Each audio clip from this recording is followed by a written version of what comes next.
میں اکثر کہتا ہوں کہ میں بیک بینچر ہوں، اس کی کوئی وجہ ہے، کیوں ہوں ابھی آپ کو پتہ چلے گا. میں وہاں بیٹھ کر آبزرو کرتا رہتا ہوں پیچھے بیٹھ کہ منچ پہ کیا ہو رہا ہے، منچ کے بعد پوڈیم جو ہوتا ہے اس پر جو لوگ آتے ہیں وہ کس طرح سے بہیو کرتے ہیں. آج میں وہاں سے یعقوب راہی کو وہی سب کرتا ہوا دیکھ رہا تھا جس کی شکایت ہم لوگ رحمان عباس سے کرتے رہے. رحمان عباس اکثر یہ ہوتا ہے کہ وہ رسم خطہ میں صحرا گانے لگتے ہیں. یہ رسم اجرا ہے، ایک کتاب کا اجرا ہونا ہے، اور اس اجرے میں ہم کتاب کے محاسن اور ایوب پر بھی بات کرتے ہیں. لیکن ہوتا یہ کہ ایک تہنیتی قسم کی نشست ہوتی ہے. اس کا مطلب یہ نہیں کہ میں یعقوب راہی سے ڈفر کر رہا ہوں، ان کی تنقید کا لحاظ اور احترام کرتے ہوئے مجھے ایسا لگ رہا تھا کہ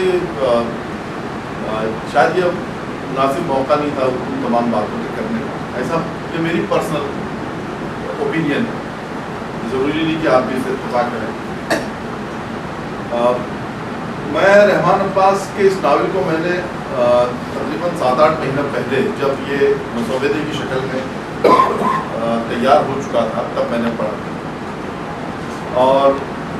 اور میں نے اس کو اس لیے بہت توجہ سے پڑھا تھا کہ میں نے ان کا پہلا ناول بھی پڑھا تھا جسے انہوں نے مجھے پیش کرتے ہوئے یہ ہدایت کی تھی کہ آپ اس پر 1 سال کے بعد بولیں، 1 سال کے بعد بولیں، اور میں آج تک نہیں بولا. حتیٰ کہ یہ جیل بھی چلے گئے، میں اس کو دینے جیل تک گیا، جیل کے دروازے تک، لیکن میں اس وقت بھی نہیں بولا.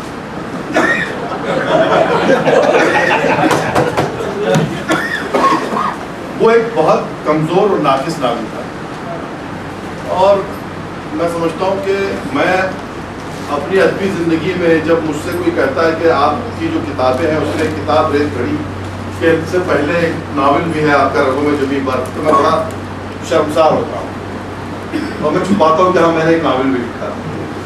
مجھے یقین ہے کہ آنے والے دنوں میں جب کچھ برسوں کے بعد رحمان عباس کے اپنے اس پہلے ناول کے بارے میں ایسی ہی شرمسار ہوگی، کیونکہ وہ ایک اچھا ناول نہیں ہے. اور میں جب یہ ناول پڑھ رہا تھا تو میں بہت پریجوڈائز تھا، میرے تعصبات تھے اس ناول کو لے کر. تو ناول اتنا برا ہے تو یہ ناول اس سے کچھ کم برا ہوگا. اور میں نے اس کو جب توجہ سے پڑھا تو میں آپ سے بلا کسی لاگ لپیٹ کے یہ کہہ سکتا ہوں کہ یہ ایک بہت اہم ناول میری نظر، بہت عمدہ ناول میری نظر. یہ بہت سارے سوالات اٹھاتا ہے، اور یہ ایسے مشکل سوالات اٹھاتا ہے جس سے ہم آگے چار کرنا مشکل ہے. میں آپ کو ایک بہت دلچسپ بات بتاؤں کہ کل مجھ سے ایک صاحب نے کہا کہ رحمان عباس کے ناول کا اجرا ہے، آپ جائیں گے؟ میں نے کہا میں جاؤں گا. انہوں نے کہا کہ ہاں وہ فلاں صاحب جو افسانہ نگار ہے وہ نہیں جائیں گے. ان کا ایسا کہنا ہے کہ رحمان عباس جو ہے اپنی عمر سے بہت بڑا موضوع کا انتخاب کر لیا ہے، اس لیے اور کچھ اپنی عمر سے زیادہ باتیں کرتے ہیں.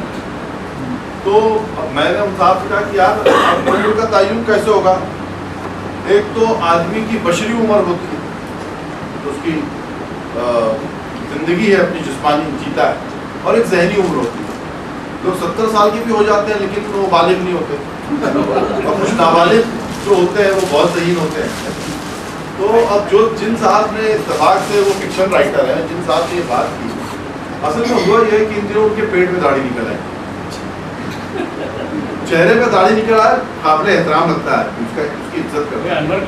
لیکن جب پیٹ میں داڑھی نکل آتی ہے تو آدمی اس طرح کی باتیں کرنے لگتا ہے، اور وہ ادب کا قاری ہوتے ہوئے، ادیب ہوتے ہوئے اس طرح کی باتیں کرتا ہے. اصل میں ان کو پرابلم یہ تھی کہ اس ناول میں کچھ ایسے عناصر پر گفتگو کی ہے یا قلم اٹھایا ہے رحمان عباس نے جو ہمارے اردو میں ان پر بات نہیں ہوتی. ایک کہانی اسلام بن رزاق نے لکھی،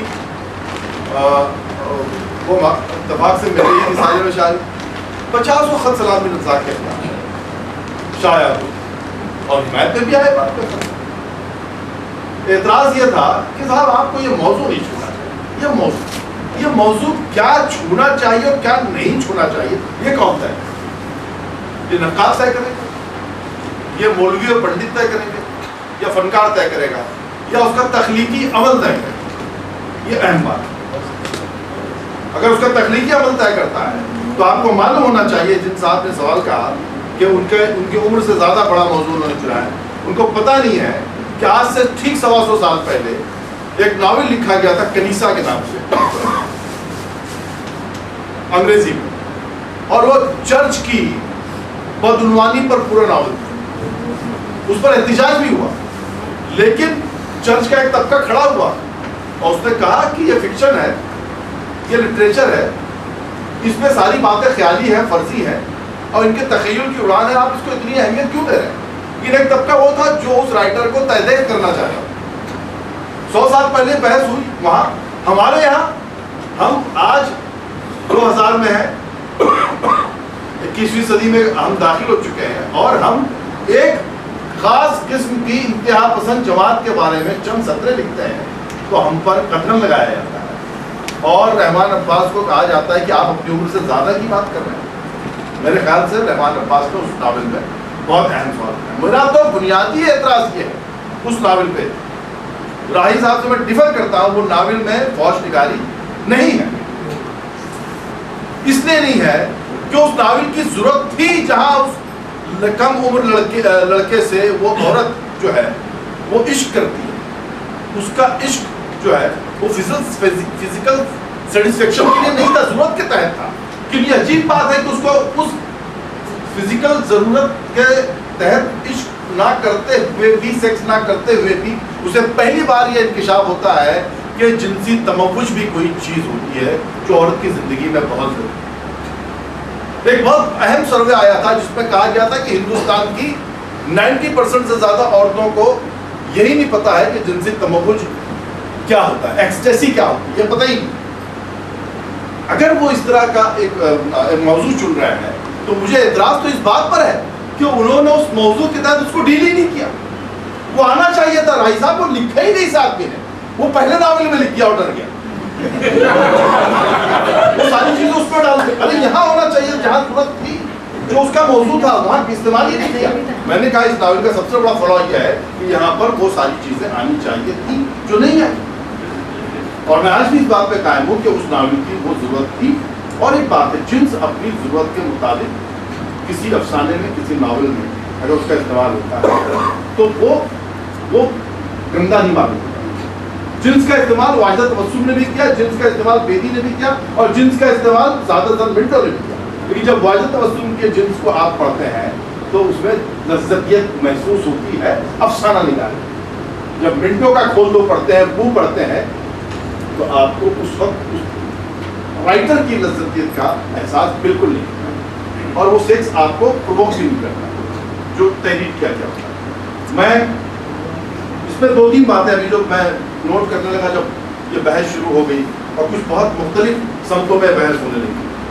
میں کوکن پچھلے 20 برسوں سے جا رہا ہوں. کوکن ایک کمپوزٹ کلچر کا خطہ. کوکن کی بہت شاندار روایت, کوکن کی اپنی بہت شاندار تہذیب, کوکن کے اپنے بہت شاندار پکوان. مجھے افسوس کے ساتھ کہنا پڑتا ہے, میں بھیا ہوں, میں یو پی کا ہوں. افسوس اس کا نہیں, میں دوسری بات کا افسوس کرنے جا رہا ہوں. میں بھیا ہوں, میں یو پی کا ہوں, شمالی ہند کا, مجھے افسوس کے ساتھ کہنا پڑتا ہے کہ ہمارے پورے اردو ادب پر شمالی ہند کا غلبہ ہے. جو سارے شمالی ہند پہ گئے نہیں, جو وہاں رہے نہیں, جو اس کلچر کو نہیں جانتے, جب وہ ناول افسانہ لکھتے ہیں تو شمالی ہند کی زبان کا استعمال کرتے ہیں, وہ کردن حیدر کی زبان کا استعمال کرتے ہیں, وہ انتظار حسین کی زبان کا استعمال کرتے ہیں. ارے بھائی, آپ کے اپنے خطے کی زبان استعمال کیجیے.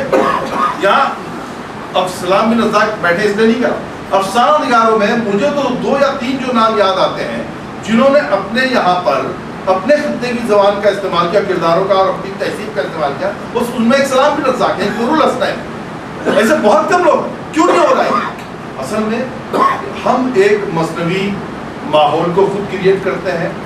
ہم کیونکہ اتفاق سے سارے نقاد بھی شمالی ہند کے ہیں, تو سمجھ میں اگر ان نقادوں کو ان کا ناول سمجھ میں آ جائے تو میں جانوں, ان کو گوجری سمجھ میں آ جائے تو جانوں, ان کو چول سمجھ میں آ جائے تو جانوں,